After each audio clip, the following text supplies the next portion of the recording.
Now officially call the first case on our docket. That's number 113044, State of Kansas v. Jalen Jones.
May it please the court, Patrick Dunn, Deputy Appellate Defender, here today on behalf of Jalen Jones. May I please have 3 minutes for rebuttal? 3 minutes is granted. Just as a preliminary matter, I hope to briefly touch on defense of a person and the imperfect self-defense instructions together, and then spend the balance of my time on the restitution issue, which I have a feeling the court will be interested in. Otherwise, I'd ask to submit issues 3 and 6 on the brief. Moving into the first and second issues about the district court erring in refusing to instruct on defense of a person and imperfect self-defense or attempted voluntary manslaughter. We have a 4-step analysis. Excuse me, counsel, for the benefit of our live audience and those watching on their computers, could you give us about a 1 or 2 minute factual summary of what brings us here? What kind of a case this is? This was a case down in Wichita where the younger brother of my client was out at a Quick Trip in the evening, and while he was there, another party showed up of individuals. One of them, Bully, was his nickname, was extremely intoxicated and walked up to my client's younger brother and punched him in the face, I believe. There were 2 women in this group. One of the women immediately went over, apologized, said sorry, he's really drunk, didn't mean to do that. They leave. Younger brother contacts my client and a friend of his who are at another house, I believe in Plainville. They come pick up the younger brother, and they're concerned about what happened. The state believes that they went looking to go start trouble. What my client and his friend testified to was that they just wanted to find out what happened. However, these are individuals probably different than the rest of us, live in kind of a dangerous lifestyle. Both of them carried guns, Mr. Jones and his friend. When they first went to one of the women who I believe was the mother of the friend's child to go to her house to see if she knew anything, she wasn't there. They were getting ready to leave, and the friend says, wait, I remember she was out with this other friend of hers. Let's go by her house, see if we can, maybe they'll be there, we can find out what happened there. They go to that house. The friend gets out of the car. Women come up, say hi to him. Turns out those people, the other individuals, including Bully and Ratchet, his friend, are also there. Bully's intoxicated, starts to try to provoke a fight with Mr. Greer, Mr. Jones's friend. The women try and push him back to the car to stop this. According to Mr. Greer, Bully rushes at him, takes a swing at him, and then a scuffle briefly ensues. Someone at some point says, is that Scarface, which happens to be my client's nickname? And if it is, shoot him.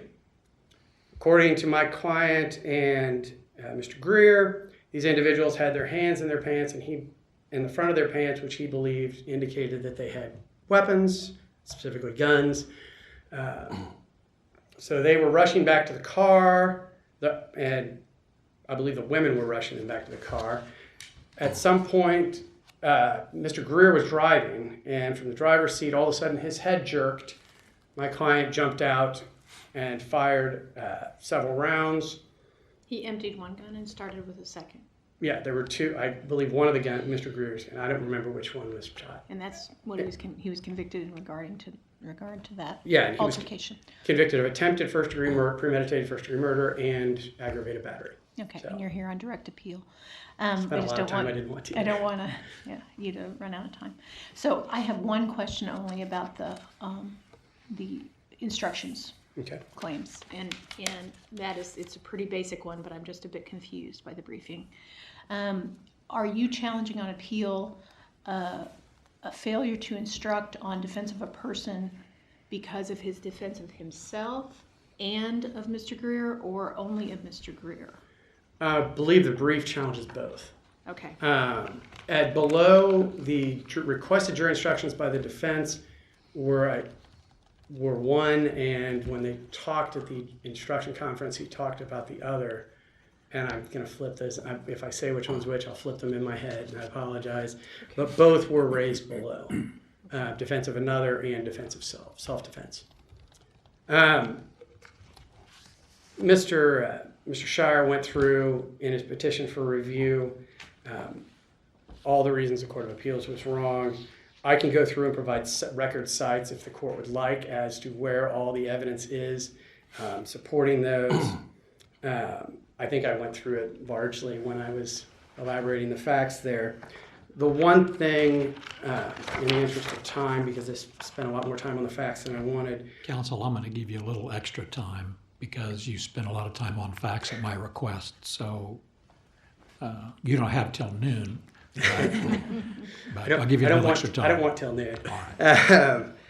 And, well, the one thing I really wanted to bring up was everything else we believe is supported by the evidence. The one thing that I think is the legal kind of error in addition to the factual error was the final rationale the Court of Appeals used, which was because Mr. Jones stated that he did not intend to shoot anyone, that self-defense isn't available at all. And that's legally incorrect and factually misleading. He stated, I didn't intend to shoot anyone, but he specifically intended to shoot the guns. And with self-defense, it's the intent to use that force to defend himself that matters. He didn't recklessly shoot the gun. It wasn't juggling the gun and it accidentally went off. He intentionally fired the gun. So therefore, the Court of Appeals really got it wrong there. He intended to do that.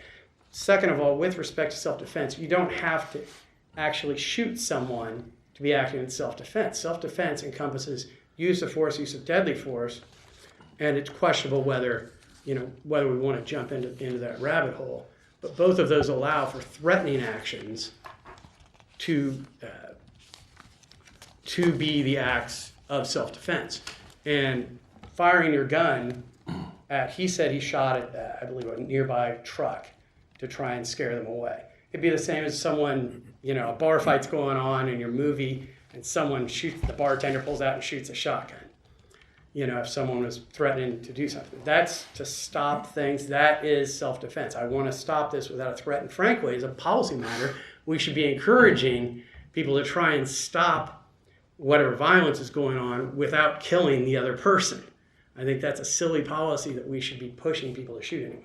But anyway, that was the one thing I really wanted to bring up that wasn't just a pure factual matter that the Court of Appeals erred on. And for the reasons cited below and in the petition, we believe the court was wrong, and I think harmless error was discussed more than adequately in the briefs. Moving on to the restitution issue. I'm just going to dive right in here. It sounds to me like the basic argument of the defense is that that restitution, criminal restitution as currently designed and as imposed in this case, is either a violation of Kansas Constitution, Bill of Rights, Section 5, jury trial, or it's punishment, and thus subject to the Apprendi rule. It's got to be one or the other. Is that correct? Exactly right. Okay, so what I want to ask you is, given the history of restitution in Kansas, isn't there a possibility that's a false dichotomy, that there may be some middle ground or third way that's not been considered by you or your opponent? I don't believe so. Okay. We believe that, well, looking back, under Section 5 analysis, we look at how things existed at the time the Kansas Constitution was enacted. Right, and restitution is different from what we were dealing with in Hilburn. Correct. Because Hilburn dealt with an entire cause of action and the remedies for a violation or a tort. And restitution, criminal restitution as it currently exists, has a character of both a punitive nature for parts of it, but also for compensation of the victim. But back when the Kansas Constitution was ratified, the only kind of restitution-y, and I'm restitution-ish to use a modern expression, that existed was if there was a theft case or a larceny kind of a case, the criminal judge could award a return of the or could say you have to return the property, or if the property couldn't be recovered, you have to pay for it. It was just in that narrow group. So that existed at ratification, right? I mean, everybody's acknowledged that. Well, one But thing, that's just a piece of what we do now. ultimately the judge would be the one returning it, but that was only after a jury trial. So the jury was finding these facts, and that X And the item was same stolen. thing So could I just happen wanted to today. clear that up. It's not really the judge doing that. The jury had already Okay. made those findings. I'll give you that. But we have the same ability today, at least, with that sort of offense, don't we? Without having a huge trial within a trial. Because when we have a theft case, for example, usually you have to prove at least at some level you have to prove value, so you know what level of crime you're dealing with. The identity of the items missing is usually subject to proof in the criminal trial. The value of the items missing, usually subject to proof in a criminal trial. That would satisfy a defendant, right, in terms of getting a jury trial on at least that portion of restitution. A couple things. Okay. First of all, it's not required necessarily that you have an identity of the items, and I understand. think that's really more relevant to an as-applied challenge than a facial challenge. With the facial challenge, we're looking at the general case, not whether there might be a small exception here and there. But if we were looking at that Well, but as if applied, it's a facial challenge, then it must always and inevitably be unconstitutional. You can't have an out. I don't think that's exactly what the California. I mean, if we go back to Rice and I'm El Hodiri, something to that effect, the California case that the United States Supreme Court addressed facial constitutionality on, you look at it in the normal situation rather than looking at whether there might be another way around it. But in any event, looking directly to your example, would there be, if it was punishment, I'm going to look at this, and I think this answers better in the Apprendi version. If it's punishment, and you have a theft or a criminal damage to property, one of those offenses where you have valuation levels that determine the degree of the felony, then those would provide a ceiling amount that the legislature could say you can get restitution in that amount. For example, theft, we prove that the item is at least $1,000 less than $25,000. Then you could, we know the jury found beyond a reasonable doubt that a minimum of $1,000, so there wouldn't be an Apprendi problem saying that we can give you that $1,000. You can't give the $1,000 to $25,000 because the jury didn't find where it was in that range. So you're agreeing. But we wouldn't have a problem to the $1,000 Okay. in that particular situation. Okay. But again, that's a very limited situation. It's not really the norm, and frankly, in most theft cases, well, it's rare in theft cases that you actually have an exact dollar Get that value. technical. I understand. Even in It restitution, is they argue now. about it. It might get more fashionable depending on what we rule. So here's my next question. If restitution as it's currently designed was not enforceable as a civil judgment, which it ultimately is under our current design, would that solve your problem? If restitution might. just went away when the defendant completed the other features of the sentence? It's difficult. I think this actually, I didn't get to fully finish one of my thoughts on your prior question. Okay, sorry. At the time of the Constitution was ratified, yeah, you had this procedure where you could get your good back. You didn't have, like in the English common law, where you could get the value of the item rather than good. Interestingly, you also had to pay the cost of preservation to get your good back in those days too. Your real remedy at that time was a civil tort, whether it be in the cause of a death, a wrongful death action, in the case of a battery or something like that, a battery action or assault action or a trespass action. If someone destroyed, trespassed the chattels, we get back to the old common law things. That was your remedy. I don't think that you can just change the name of something to get away from the jury trial right. And let's just think of it this way.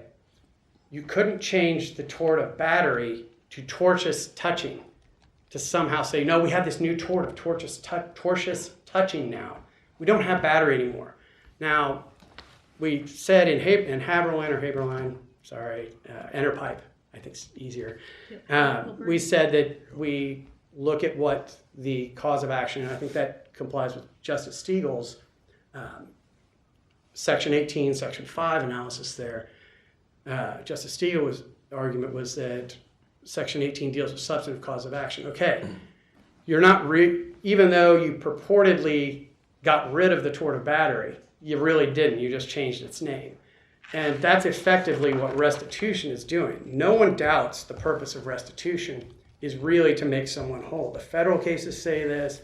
Our courts have said it. It Counselor, really is. I'll just interrupt you there. Is that true when there are at least two substantial differences I see between restitution as it currently exists and a tort? One is the underlying conviction. So that's not present in the case of a civil tort. You don't have to have a predicate of guilt beyond a reasonable doubt. And the other is this idea of workability. And there's no workability concept in a civil tort. There kind of is, though. Well, let me go back to... Help me understand that. Don't worry, I will. With respect to your first question, I think it's important to recognize that Kansas doesn't recognize an identity, a duality, to where there's a res judicata.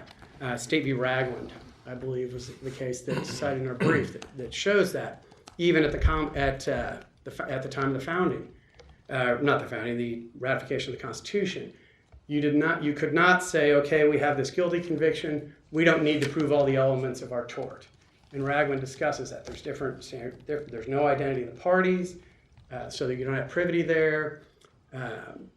You have different standards. You have different evidentiary issues. They're not the same thing. You can't use them both. That's been Ragland. I think was 1948. That case. Now, right. Maybe we're talking past each other, but my question was more to the underlying level of proof that's required is substantially higher in order to obtain a restitution order than it is in a civil court trying to obtain a civil judgment. Not on damages. And that's what we're really talking about. Well, I understand it's sort of bifurcated. I mean, it is Sure. on liability, though. You would admit that if we use a liability concept as equivalent to guilt, that burden of proof in order for the state or victim to obtain a restitution order, that's a substantially higher burden for liability. In most cases, as a practical matter, that's correct. There's always exceptions, and again, that's what Ragland was saying, is even though it seems like it, and you seem like you have a higher reasonable doubt standard as opposed to preponderance of the evidence. But as recognized in Enterpipe and even in Miller and other cases, juries determine both liability and damages. And with respect to restitution, you don't have that. But counsel, I think this is Justice Stiegel's point, and it's my question too. Juries aren't told to reduce the damage amount based upon the ability of the defendant to pay. That's Okay. the workability argument that he's making. So Yeah. this whole restitution thing is a creature of the legislature. So we're trying to figure out why the legislature, in your view, can't do it. one of the elements is this workability, the ability to pay. That's never a question in a civil case. Okay. And hasn't been since ever. Okay, and I didn't get a chance to answer the other half of that, so there's two things I wanted to bring up about that. First of all, with respect to workability, there really is. Because in a civil case, what happens? You get liability, and then the prevailing party has to collect their judgment. And as a practical matter, a lot of the time, people don't have that money. So what happens? And if they don't have that money, you go to garnishment proceedings. But that doesn't. But you can't take everyone's money and put them in jail. You've got to be focused, it seems to me, on the jury's determination of damages. That's the civil equivalent. Juries don't take into consideration whether it's a wealthy defendant or a poor defendant in deciding what the damages from the tort were. I don't think that that's what the district judge would do either. He gets the amount, and then he gets the total amount, then he has to determine what's workable at that point. He finds both things. But judges can look at this and say, the restitution to make this crime victim whole would be $500,000. And I'm now sentencing this defendant, who I'm ordering to pay restitution, to prison for 25 years. So I cannot order restitution of $500,000 because that would be unworkable. And I think the point of my colleagues is that doesn't happen in civil cases. It doesn't directly happen, is my point. It effectively happens. But I think the difference here is there is a determination by somebody, a finder of fact in the criminal side, and there is no such determination by that finder of fact in the civil side. It's just a practical consequence worked out between the parties. Correct. And this brings me to my second point that I wanted to make on this. What you're really, by asking these questions, you're really trying, it sounds a whole lot like a quid pro quo type of analysis, which is not appropriate under Haberline and Haberline v. Enterprise Hilburn. anymore. We're But not. some of us still think the quid pro quo test does apply, and we still might be applying it here. So, can you respond to persuade us why we shouldn't go that way? Where? I don't mean for you to step back and argue the merits of the quid pro quo test, but just if we're applying it, why don't these things we're talking about balance the situation, the quid pro quo, provide the quid pro quo? I think the biggest and one of the other reasons why this is really a civil thing in disguise is Kansas makes a restitution judgment a civil judgment. So you still have a civil judgment no matter what. You're not really getting anything out of this. You aren't, and as Justice Breyer said, we'd be in a whole different boat, possibly, I didn't get an if answer to someone. that. So, but that's your answer to me, is that we'd be in an entirely different. Yeah, place. most likely, certainly we would be in a different thing. Again, that's more of a quid pro quo type analysis, which I don't think is appropriate. But the defendant doesn't really get anything out of restitution. No matter what, if the victim still has a civil remedy, it can get, even regardless of whether the judge somehow reduces things, which as a practical matter, I think we all know doesn't happen very often. And on appeal, I can only think of one case where it's ever actually been reversed as unworkable. So as a practical matter, that doesn't happen. But either way, there's a quid, but there's no pro. You don't really get anything. The fact that it may be reduced doesn't matter because the victim still has any civil remedy. And as a practical matter there, if you're talking about the reality of defending a civil remedy for someone who's in prison, I think it's highly unlikely they're going to be able to defend against this tort that they're undoubtedly going to lose. Let's rewind, because I want to get to this being an issue that's raised for the first time on appeal, okay? The defendant didn't object at trial, didn't raise at the sentencing proceeding or the restitution hearing about this being a violation of the Constitution. You raised it for the first time on appeal before the Court of Appeals. The Court of Appeals said, no, we're not going to hear it for the first time on appeal. You filed a petition for review of that decision claiming it's error. What's our standard of review for reviewing the Court of Appeals decision that they didn't want to hear that issue for the first time? I assume it's a purely legal question. You're in the exact same position. What's our as they are. standard of review? Frankly, Because you're saying there was an error. So how do we analyze whether the Court of Appeals erred in making that determination? I think it's a question of law as to whether they erred, so it has to be a de novo standard of review, I would think. I'm going to be honest, I don't think I've seen. We have case law that says on the first time on appeal issues that that's an abuse of discretion. So I'm trying to see whether you agree that it's an abuse of discretion. Well, if they erred as a matter of law, that is a form of abuse of discretion. Well, I think so. I think it's 6-1, half dozen the other. But I mean, it's the question that we're looking at is what was the Court of Appeals' analysis? In this case, they said, excuse me, they said that it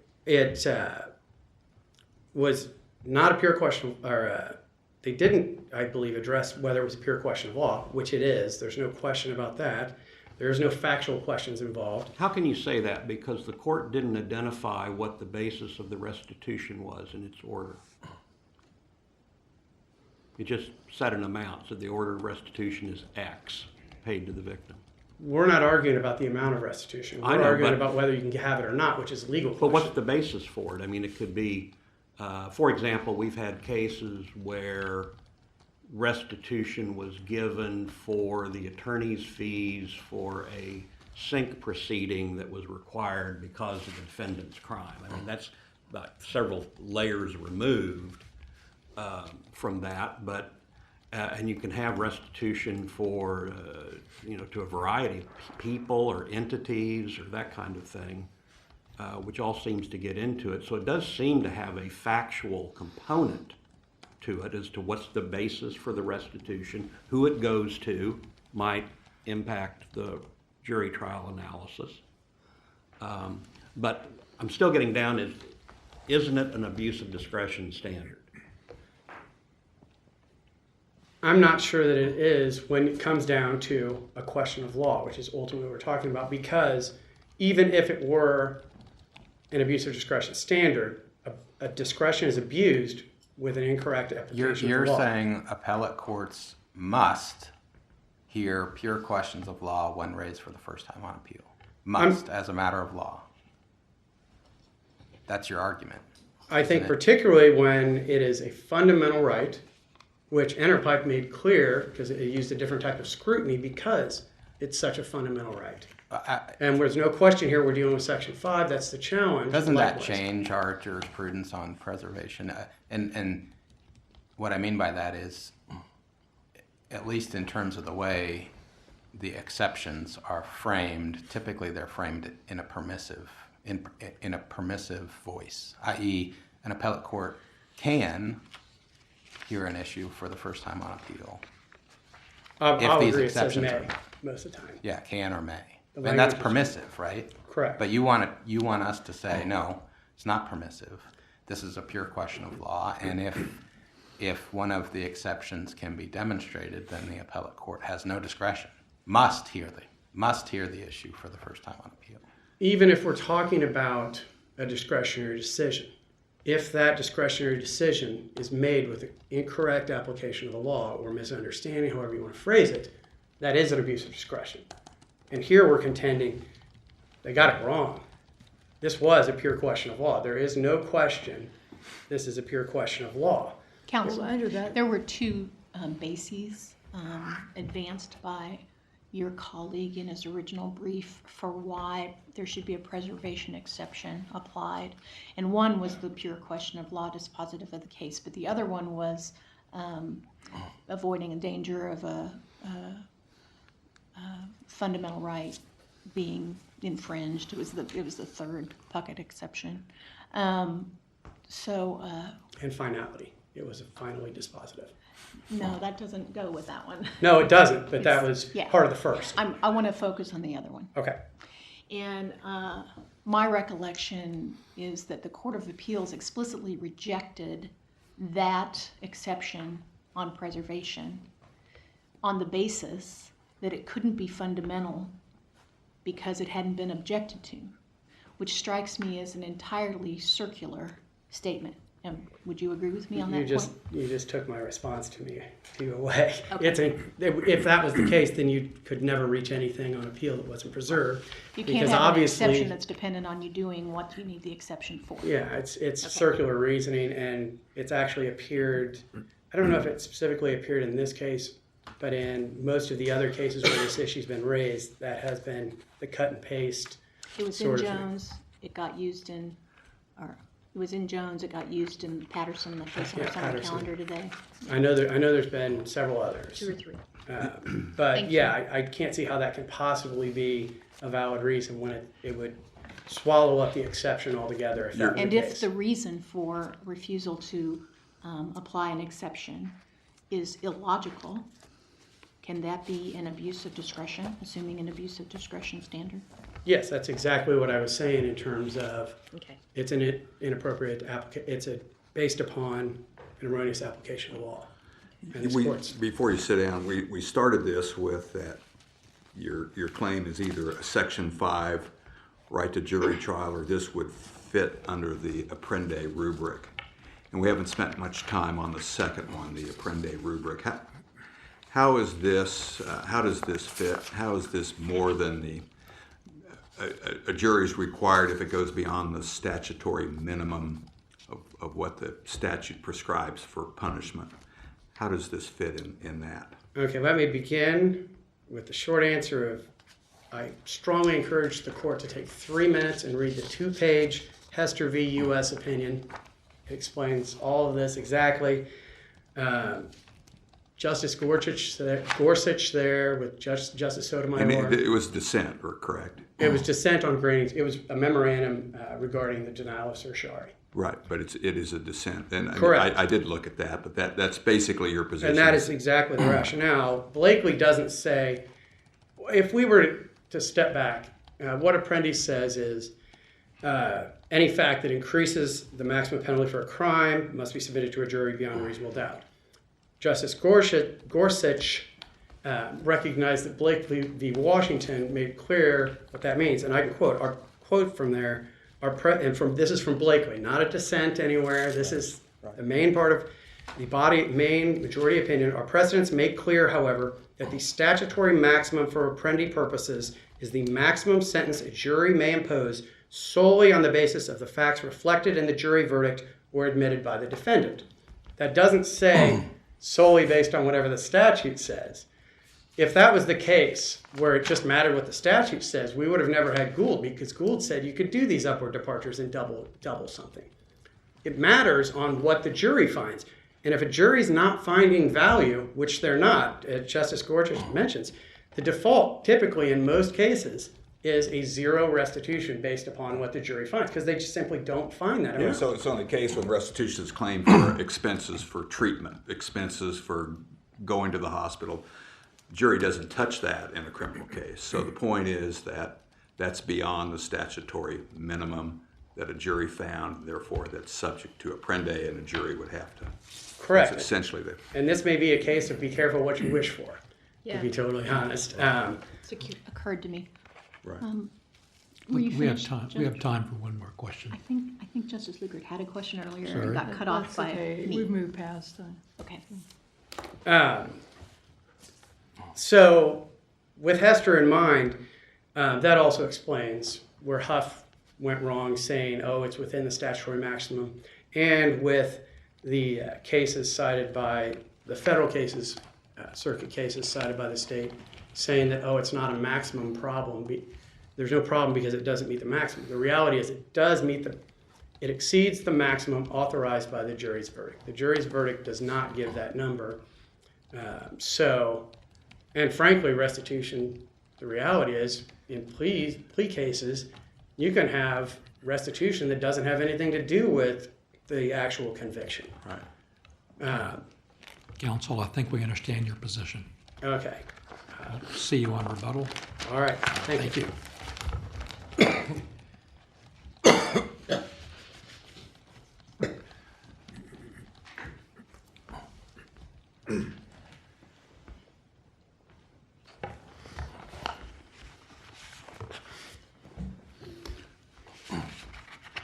May it please the court and counsel, Assistant District Attorney Matt Maloney for the state. Good morning, Mr. Maloney. Good morning. I'd like to maximize the use of your time. Okay, So if you don't mind, I'd like to cut right to your best case. Would you make your best case for why the instructions were not factually appropriate in this case? sure. I think, first of all, what strikes me is one of the questions that the court asked of counsel today, I think really gets right to the heart of the matter, which is, who is he even claiming that he was defending? Is he claiming that he was defending himself, or is he claiming that he was defending Greer or his brother? That remains unclear to me.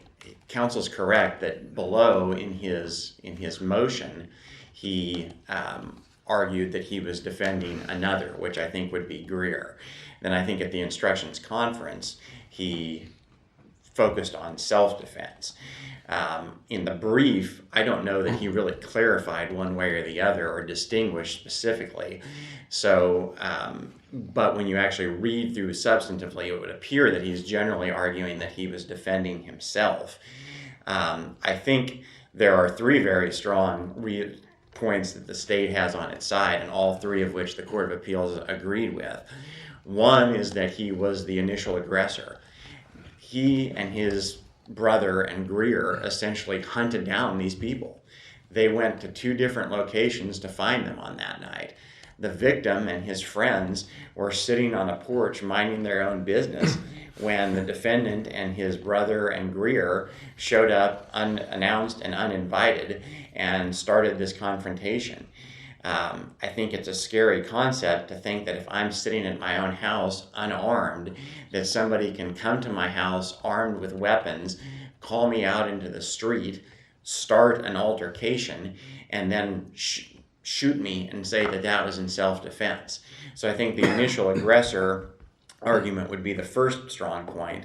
The second would be, as the Court of Appeals also found, the mutual combat. This was a situation where once they got to the house and called them out into the street and everybody was kind of milling about there, Gordon and Greer squared up to engage in a fist fight. And the defendant essentially stood at the back of the vehicle with a loaded gun, hidden behind his back, I would add. So this clearly was a situation where once the defendant and his friends got there, this was mutual combat, and there's no indication at all in the record that the defendant ever did anything to withdraw from that situation. He stood there and essentially watched this would-be physical fist fight, and then ultimately ended up firing gunshots. In fact, at one point he got back in the car and then got back out, right? Right, he did, yes. And then third would just be under the general self-defense test, both the objective and the subjective prongs, whether this was, whether he met the test. Objectively, I would again note, he was armed with 2 weapons, fired 10 shots, 5 of which hit this victim. Some of the shots were fired after the victim had already been felled and was on the ground in the street. The victim and all of his friends were unarmed. The defendant never saw a weapon because obviously one was not there. He never claimed to have seen a weapon. The only thing that he essentially pointed to try to support self-defense was the fact that 2 of these 3 individuals, he said, had their hands in the waistbands of their shorts.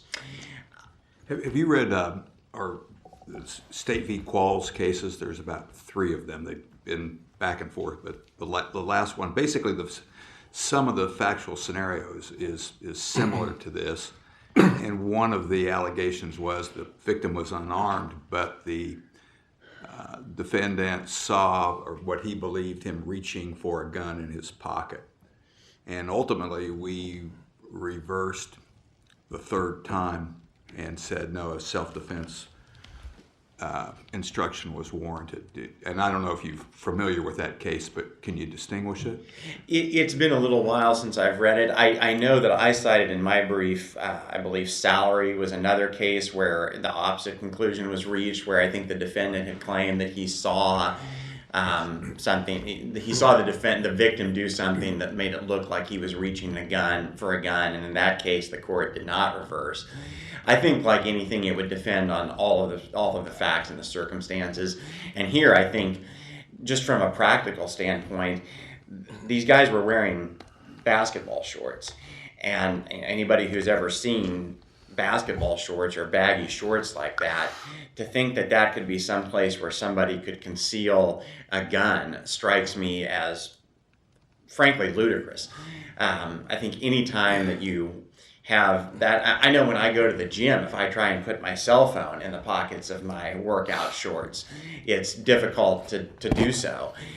So to think that somebody could conceal a gun completely and not have it be visible, or not have it be in, the pocket sagging down or something to make it clear that there's something like a gun there, strikes me as beyond the realm of credibility. Counsel. And what, Oh, excuse me. I was just going to ask about standard of review, but if you're continuing, let's go Just ahead. really quickly, I don't think we let you completely finish. You talked about the objective part of the test.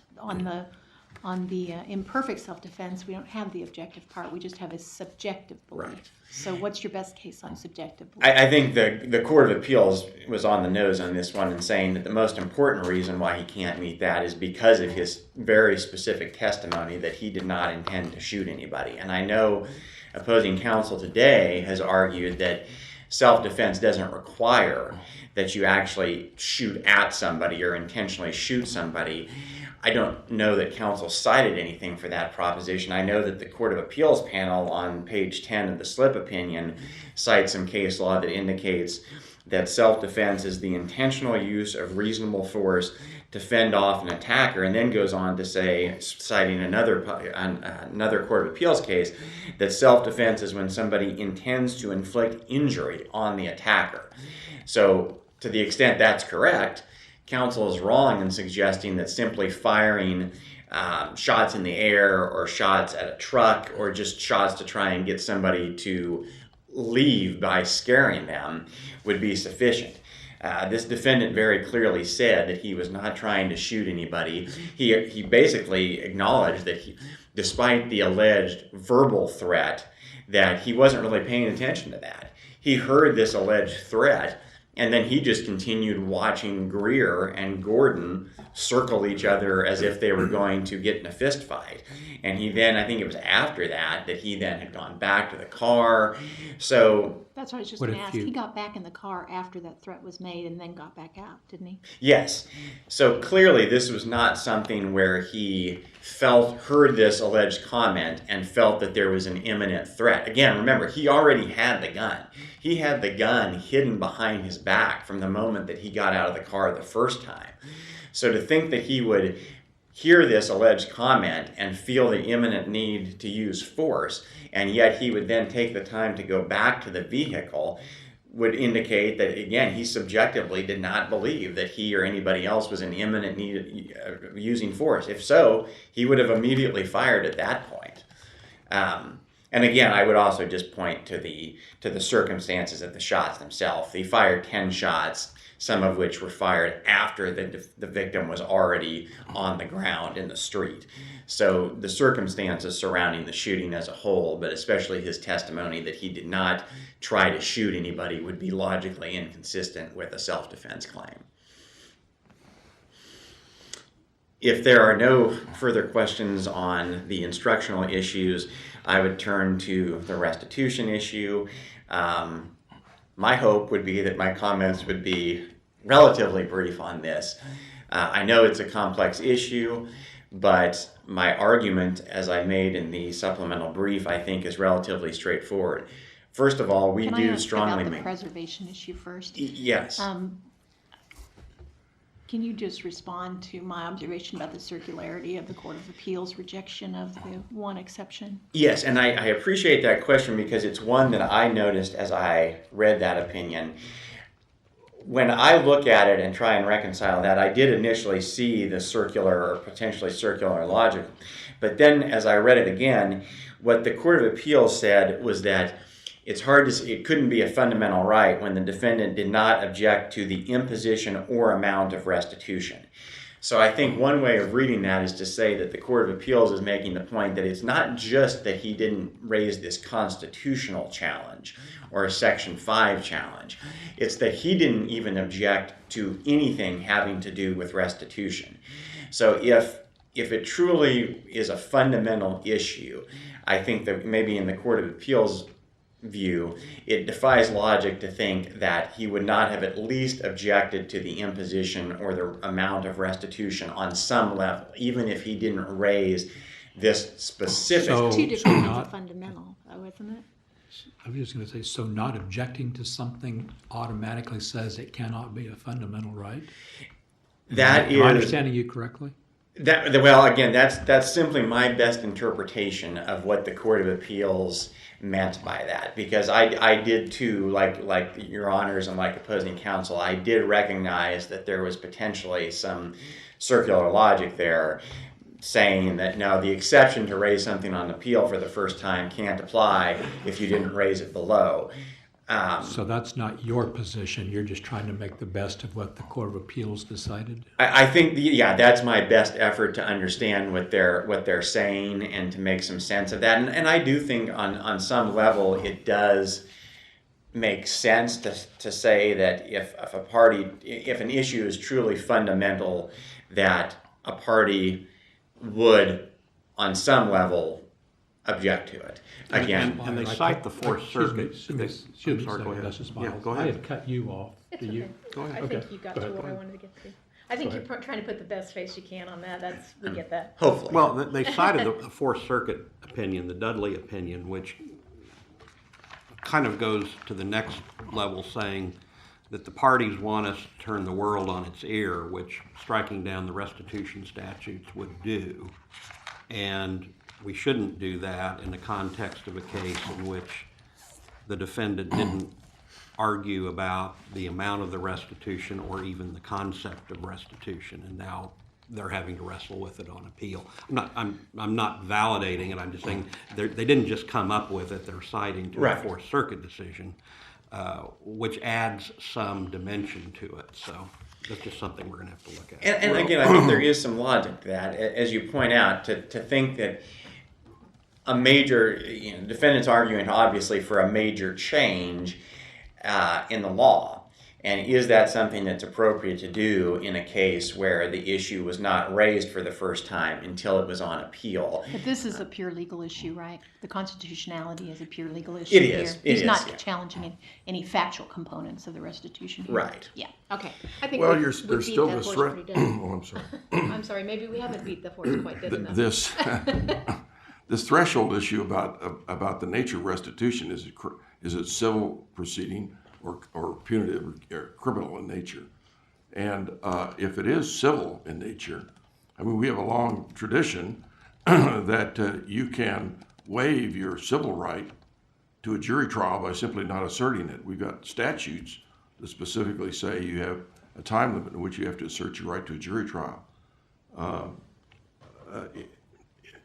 Are we, if this comes down to, are we getting to the point where those statutes now are at risk too?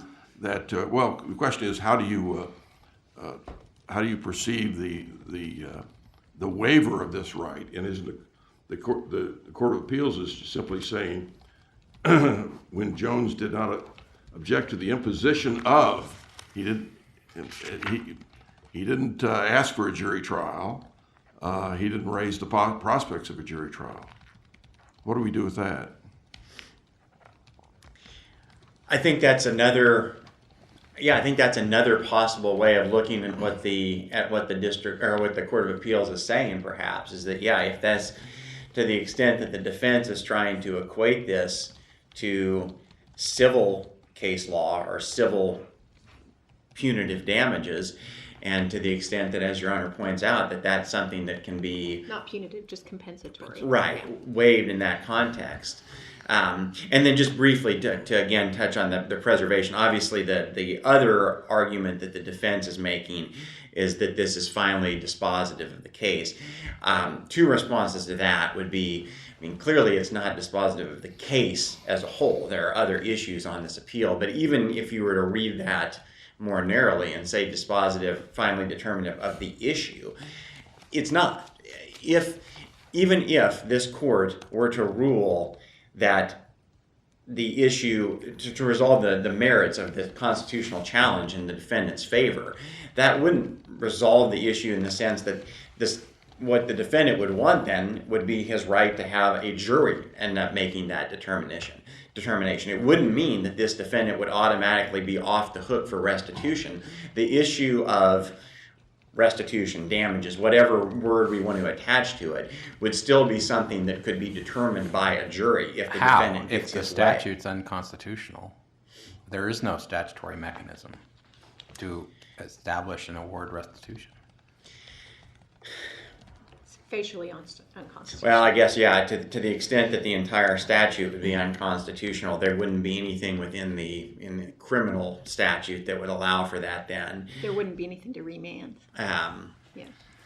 But I do, the point that the defendant tries to make is that this was, he tries to suggest that there's no factual components to this case. Now, granted, there's no factual component to the issue of whether Section 5 violates the Constitution. Counsel, I know your time's out, but I do want to get at least a minute on the merits. Sure. I do too. Okay, 2 minutes. Is restitution punishment? Our position is that it's not punishment. So do we have to overrule, in order to rule in your favor, do we have to overrule all of our long line of cases that discuss restitution as punishment imposed for the purposes of rehabilitation and deterrence? All those are punishment type concepts. I guess my recollection and reading in the case law then is a little bit different, because as I recall, the case law is that while restitution is a part of sentence, it is not punishment. That seems to be the distinction. Do we have any case that says that, what you just said? In my brief, and I can look through quickly, and of course the brief will stand for itself. So I don't know if I'm going to be able to find a specific case for you right now from the lectern, but I know that in my brief I did. Well, I'll cut to the chase. I did find a Court of Appeals case, at least. Huff is the case that discusses the fact that restitution, although part of a defendant's sentence, is not punishment. Okay. So that's the Huff case, Court of Right. Appeals. Mm-hmm. Yes. If that's wrong, if we were to determine that restitution, at least in part, is a punishment, are you sort of DOA on the Apprendi side of things? Or is there do you have any can you still defend the process, even with Apprendi in the picture? If this court were to flat out hold that it is punishment, obviously that would make my job tougher on the Apprendi issue. I don't know that I'd be prepared to concede that there would be no way to still prevail on an argument that it remains constitutional. Let's put it this way: you're not making that argument here. Your argument's that it's not punishment. You're correct. Yes, that Huff is correct. That while it is. Let me throw you a line here. Sure. On the answer to that question, and it's my first question I posed to your opposing counsel. Is there a third way here? Hybrid. Is there a way to split this baby, where some aspects of restitution are permissible and some are not under Apprendi? It has both flavors, doesn't it? There are parts of restitution that get imposed under our current system that are clearly compensatory to victims. clearly. If a rape victim needs to get a new apartment because she can't sleep anymore in the one she had where the attack occurred, that has been awarded as part of restitution. That's clearly compensatory in a future sort of sense for the victim. It doesn't just put the victim even back where they were. It helps them in the future to recover from what's occurred. So parts of it are clearly compensatory, but parts of it are pretty clearly punitive. So isn't there a third way here? Isn't this a kind of a false dichotomy? Now, it may be for the legislature to figure out the third way rather than us, but do you think that's possible? I think it is, and I think you're correct that ultimately it would be up to the legislature. But yes, I think it is a false dichotomy to suggest that it has to be one extreme or the other. I think the case law does recognize, again, the fact that, yeah, it has some restitution and civil damages do have some common characteristics, but that does not mean, to your point, that they are, in fact, identical. There are features of both. If it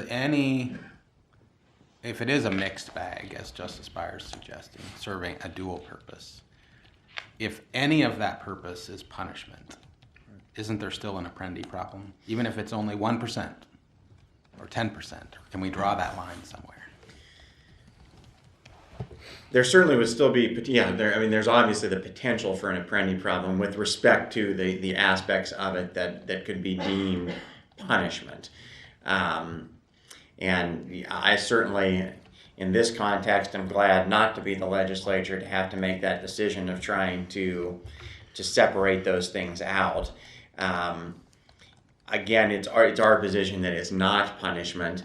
And as your honors have pointed out, there are several things that distinguish it, one of which being the fact that the jury has already made the determination beyond a reasonable doubt of guilt, the other being the workability feature that's in restitution that's not available in civil cases. And while counsel has pointed out that sometimes in the practical aspect of things that civil cases there ends up being some sort of a workability feature that's not actually built into the statute itself, unlike in the criminal context. So I suppose the real difference is you have the power of the state enforcing the restitution.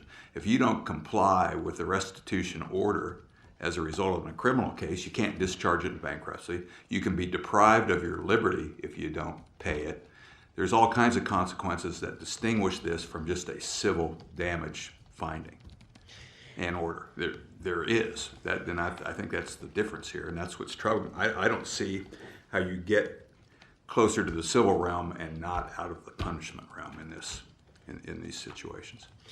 And restitution, of course, is one of those things that I think we all know that a lot of times the restitution, especially in cases where somebody ends up being in prison for many, many years, and the restitution is in the tens of thousands or hundreds of thousands of dollars. I think clearly in those cases we all know from a practical standpoint that the defendant is rarely paying even a small percentage of that as part of their criminal case. And then my understanding is that a lot of times it simply gets turned over to collections. And I have worked, counsel pointed out that it's rare for an appeal to hold that a restitution award was unworkable. And to that point, in the last probably 3 months, I've worked on more of those appeals than I had in the previous 16 years, where the defendants are making that very argument.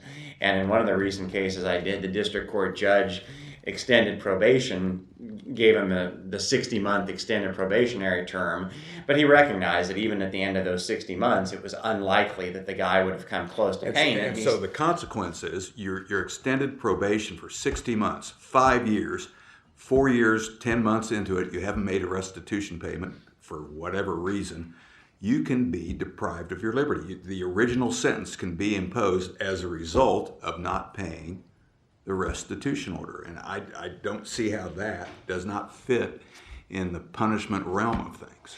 Yeah, theoretically that could happen. Not theoretically, it can, and it's what hangs over the. It can. I think it's rare. The point that the judge made in that case was that in those situations, he rarely, if ever, actually extends the probation beyond the 60 months. The extension of the probation alone to finish paying is also in some ways a deprivation of liberty. I mean, Right. you're under the power of the state. Well, I'll let it go. Counsel, you're out of time. We've taken a lot of your time with our question. Would you like a minute to wrap up? Sure, thank you, Your Honor. Beyond the preservation issue, I think that the point that I wanted to emphasize in the supplemental briefing today is simply going from Hilburn and from Justice Stiegel's opinion in that case, is that the threshold question here is essentially whether this does deprive the defendant or change something, that take away a right that existed at the time that the Constitution was ratified. And here, what I have yet to see the defense cite is any case or any law that would indicate that at the time the Constitution was ratified, that a criminal defendant had a right to a jury to determine restitution in a criminal case. It simply didn't exist back then. So what he tries to point to and analogize with is the civil cases, but as this court has told us in Applegate and other cases, while there are similarities between criminal restitution and civil damages, they are not the same. And this court is far from unique in holding that. Many circuit courts, the vast majority that have addressed this issue, have also distinguished between criminal restitution and civil damages. So if it was a right that did not exist at the time that the Constitution was ratified, then the defendant cannot get past the threshold question. And if he can't get past the threshold question, then all of these ancillary issues regarding the practical effect and whether it's similar to restitution or to criminal damages really are beside the point, because we don't ever get there. That would be the state's primary position on the merits, is that because he cannot survive that threshold question, then he is not entitled to relief. Thank you, counsel. Thank you. You've reserved 3 minutes for rebuttal.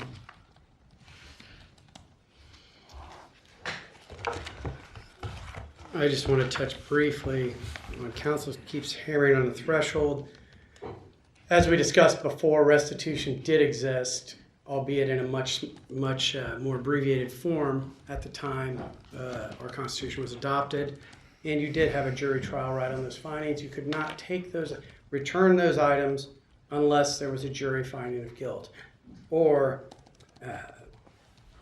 and as pointed out in Hester, Justice Gorsuch, they're talking about the Seventh Amendment, because in federal cases that's what would apply there.